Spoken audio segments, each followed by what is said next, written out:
Doctor Sandeep मील, मैं पहले आपके पास आऊं, फिर नागेश सर के पास चलूंगा या फिर जयनारायण सर के पास चलूंगा।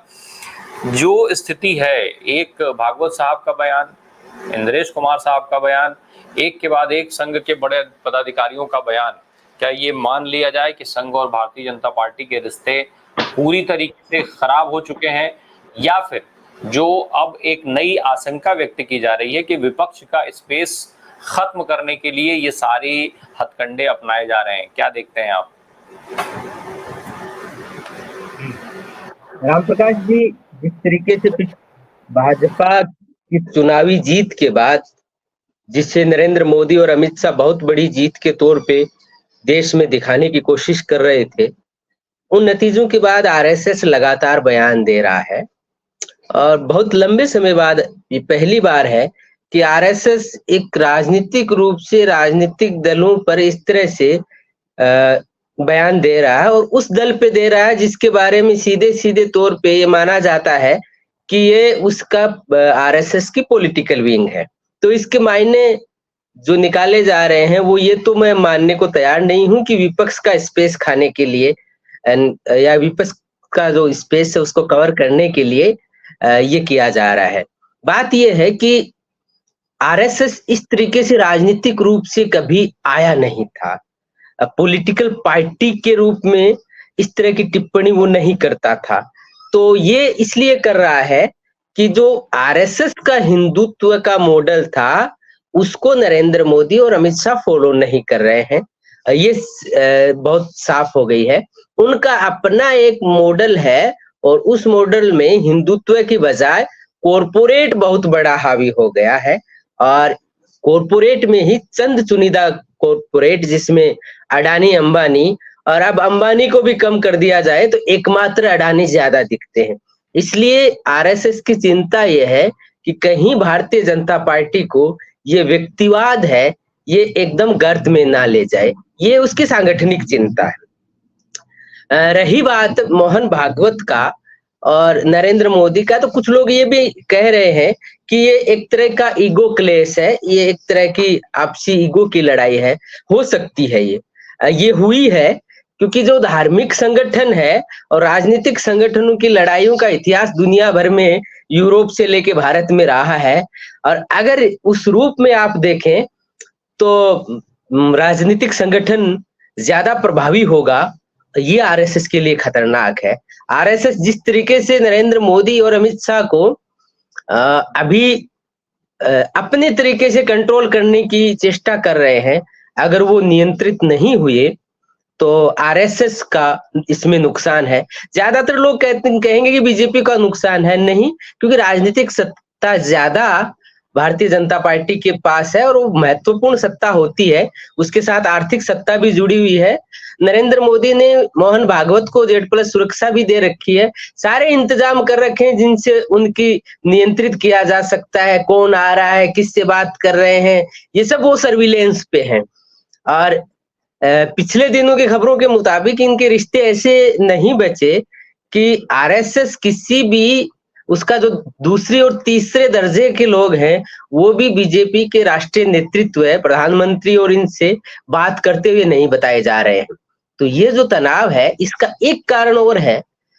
जो मैं देखता हूं, वो ये है कि पिछले 10 सालों में आरएसएस में आश्चर्यजनक गिरावट आई है, आरएसएस की शाखाओं में गिरावट आई है, और ये जो तकनीकी के आधार पे सारी चीजें कंट्रोल करने लग गए, व्हाट्सएप यूनिवर्सिटी आई, तो फिर अब आरएसएस वाला ज्ञान भी नहीं चलता, वो एक अलग ही तरह का झूठ बवंडर फैल रहा है। और आरएसएस ने अपने सांगठनिक गिरावट को शायद दर्ज किया हो और वो अपने अस्तित्व को लेकर चिंतित है। तो आरएसएस जो टिप्पणी कर रहा है वो बीजेपी के अस्तित्व की टिप्पणी नहीं है, वो लोकतंत्र के अस्तित्व की कोई टिप्पणी नहीं है, वो संघ के अस्तित्व की टिप्पणी है। वो संघ पे जिस तरह के संकट मंडरा रहे हैं, संघ जो बीजेपी को नियंत्रित करता था वो नहीं कर पा रहा है, संघ जो राजनीतिक सत्ता को अपने धार्मिक सत्ता के आधार पे चलाता था वो नहीं चला पा रहा है, जो धार्मिक नेताओं के संघ के सारे लोग उसको अपना एक प्रमुख हिंदू धर्म का मान लिया था, वो भी सबसे बड़ा धत्तातंब लगा, सबसे बड़ा धक्का इनको जब अयोध्या में राम मंदिर के उद्घाटन में शंकराचार्य नहीं आए, तो ये आरएसएस को धर्म के नाम पे जो ठेकेदार वो बना हुआ था, उसको भाजपा की गलत रणनीति ने एक्सपोज कर दिया, और इससे भी आरएसएस मुझे लगता है खफा है। एक बार के लिए शुक्रिया। जी डॉक्टर मील, आपसे जो मैं सवाल कर रहा था के सुदर्शन साहब और अटल बिहारी वाजपेयी के समय को लेकर के, तो ये जो ईगो क्लैशेस हैं, जो झगड़े हैं, वो सारे तभी क्यों सामने आते हैं जब भारतीय जनता पार्टी सत्ता में होती है? क्या संघ को उम्मीदें ज्यादा हैं, या संघ अपने आप को, जो अभी सौरभ भारद्वाज ने भी आरोप लगा दिया है कि संघ जो है वो संघ को ज्यादा ज्ञानी बनने की जरूरत नहीं है, वो सारे लोगों को, जो बयान इंद्रेश कुमार ने दिया, चूंकि विपक्ष को भी उन्होंने समेटा उसमें, तो अब सौरभ भारद्वाज भी हमलावर हो गए हैं। तो अब ये सारे लोग, एक तरफ भारतीय जनता पार्टी के जो तमाम नेता हैं वो संघ के खिलाफ मोर्चा खोले हुए हैं, दूसरी तरफ अब विपक्ष भी जो है वो इसको लेकर के लगातार टिप्पणियां कर रहा है। तो एक तो अब दो सवाल हो गए मेरे आपसे, एक पहले पूर्व के जो संघ प्रमुख रहे हैं उनकी जो उम्मीदें हैं उसको लेकर के, और दूसरा विपक्ष की जो टिप्पणियां बढ़ गई हैं उसको लेकर के। दरअसल संघ और भारतीय जनता पार्टी के रिश्ते समझने के लिए एक चीज समझना जरूरी है। वो चीज ये है कि भारत में हमने अभी लिबरल दक्षिणपंथ नहीं देखा, हमने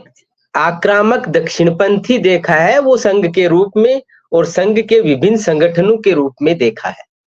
तो आरएसएस बार बार ये चाहता है कि आक्रामक हिंदुत्व का पक्ष तो उसके पास रहे, और लिबरल दक्षिणपंथ के रूप में वो एक अपनी राजनीतिक विंग को चलाए जो पॉलिटिकल पार्टी हो, जिसके रूप में वो बीजेपी से उम्मीद करता रहता है। अब होता क्या है कि राज सत्ता आते ही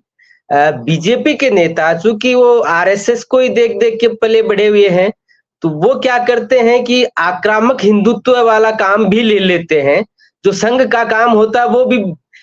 पॉलिटिकल पार्टी करने लगती है। और इससे फिर संघ को एक डर हमेशा सताता है कि अगर ये ऐसे करने लग गए तो हमारे में और पॉलिटिकल पार्टी में एक तो अंतर क्या रह जाएगा, दूसरा जो लिबरल हिंदुत्व का स्पेस है, जो उदार दक्षिणपंथ का स्पेस है, उदार दक्षिणपंथ उसको लिए बेहतर शब्द होगा, वो फिर कोई तीसरा व्यक्ति भर ले जाएगा, तीसरी संस्था भर ले जाएगा। तो उसको बैलेंस करने के लिए अब आप देखिए कि नरेंद्र मोदी के पूरी कार्यप्रणाली और पूरे शासन काल में जो आक्रामक दक्षिणपंथ है वो इतना ज्यादा है कि संघ आपको बिल्कुल, संघ का स्पेस बिल्कुल गायब होता हुआ दिख रहा है। जो संघ खुद रखना चाहता है, जिसके आधार पे वो अपनी धार्मिक सत्ता बनाए रखना चाहता है, उसको विस्तार करना चाहता है, और एक सांप्रदायिक तनाव का मुख्य स्टेक होल्डर बना रहना चाहता है।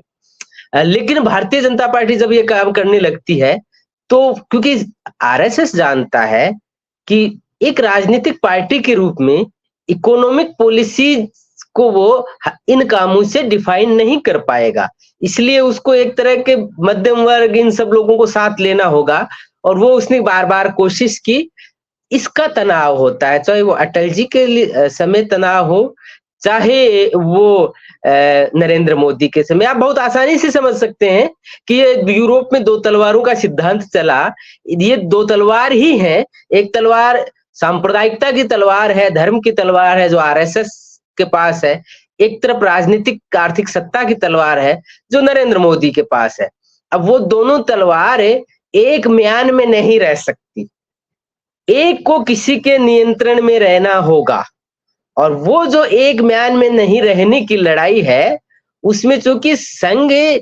ढांचेगत रूप से बहुत मजबूत है, ऑर्गेनाइजेशन बहुत वो व्यापक है, इसलिए बीजेपी उससे टकरा नहीं सकती। राजनीतिक सत्ता होने के बाद भी नरेंद्र मोदी को समय समय पर उनकी वो जो धार्मिक सत्ता है उसके सामने झुकना पड़ता है। इसका एक कारण ये भी है, वो कारण ये है कि राजनीतिक सत्ता हमारे यहाँ स्थायी नहीं है, तो राजनीतिक पॉलिटिकल पार्टी को 5 साल में बीजेपी को चुनाव में जाना ही पड़ता है, संघ को नहीं जाना पड़ता चुनाव में। संघ के लोकतंत्र को नहीं मानता, उससे लोकतंत्र का कोई लेना देना नहीं है। तो वो जो नीति बनाता है उसका जनता मूल्यांकन नहीं कर सकती, वो जो काम करता है उसका कोई उस पर टिप्पणी नहीं कर सकता। बीजेपी की काम पर टिप्पणी, उसको जवाबदेहिता की जरूरत होती है, तो संघ बार बार उसको इसलिए कचोटता है। दूसरी बात ये भी साफ है कि आरएसएस ने इन चुनावों से पहले भारतीय जनता पार्टी को ये कह दिया था कि लगभग आपकी इतनी सीट। कुछ लोगों का तो ये दावा है कि जो सीट आई है उसके बहुत नजदीक का आरएसएस ने इनको बताया था कि इतनी आने वाली है, कुछ और करो, सुधार करो, डांटा ठाट टाइप। और राजनीतिक रूप से अमित शाह और मोदी ने कहा कि नहीं, आपको पता नहीं है, हमने करवा लिए है और हम 400 के पार जा रहे हैं, ये बहुत कॉन्फिडेंट थे। तो अब वो जो है ना कि मेरी बात सच हो गई, देख ली तुम्हारी हैसियत, तो जो हैसियत दिखाने की बात है वो भी आ रही है। एक जो है अंतिम बात यह है कि आरएसएस में भी लोबियां हैं। आरएसएस की एक लोबी को नरेंद्र मोदी और अमित शाह प्रमोट करना चाहते हैं, इसलिए मोहन भागवत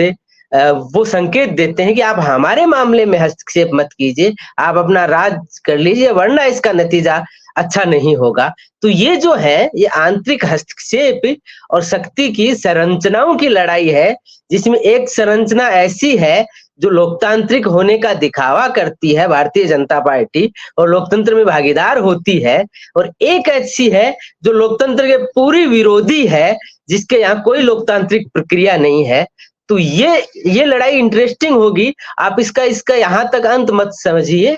आरएसएस बहुत व्यापक रूप से जाएगा और आप इसको समझ सकते हैं कि वो यहाँ तक भी जा सकता है कि भारतीय जनता पार्टी का अस्तित्व तक भी खतरे में पड़ सकता है।